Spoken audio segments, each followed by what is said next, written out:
A Little House in a Big Place, written by Allison Atkinson. Read to you today by Gammy. A girl lived in a little house in a little town, in the middle of a big place. Clickety-clack tracks crossed the field behind.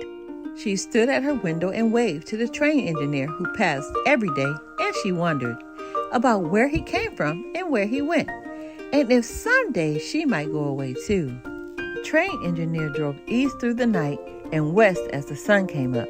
He drove past many towns, but in this one town, a little girl waved at him from a house with shining colored lights. His train came over the horizon every morning.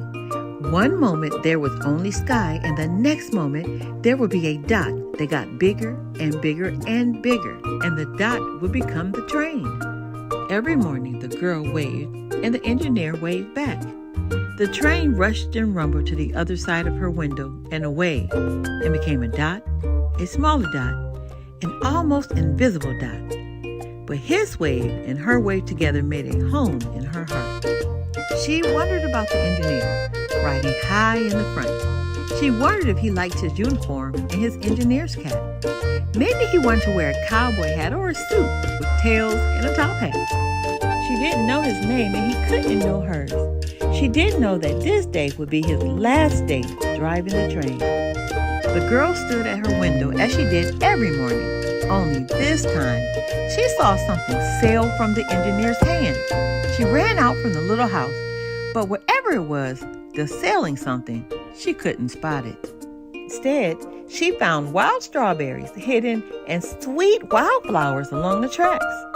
She picked some and lay in the warm-smelling prairie grass, looking up at the sky, listening to the songs of the grasshoppers chirp, and felt the whoosh of the wind. The wind whispered, "What is it?" The girl stood and let the wind push gently at her back. She let it blow and carry her farther from her little house. She could see the tiniest speck, a dot that grew and turned out to be the engineer's cap. She put it on, and it fit. Well, almost. The train still came over the horizon every morning with a different engineer. But the girl didn't always wait by the window. Sometimes she painted pictures, sometimes she danced, and sometimes she made up songs to play on her guitar.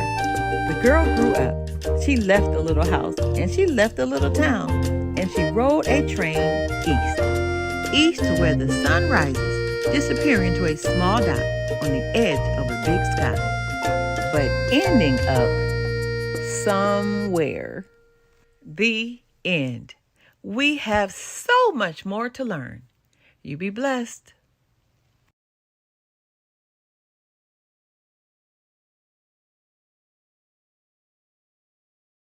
The Yawns Are Coming by Christopher Aloud. Read to you today by Gammy.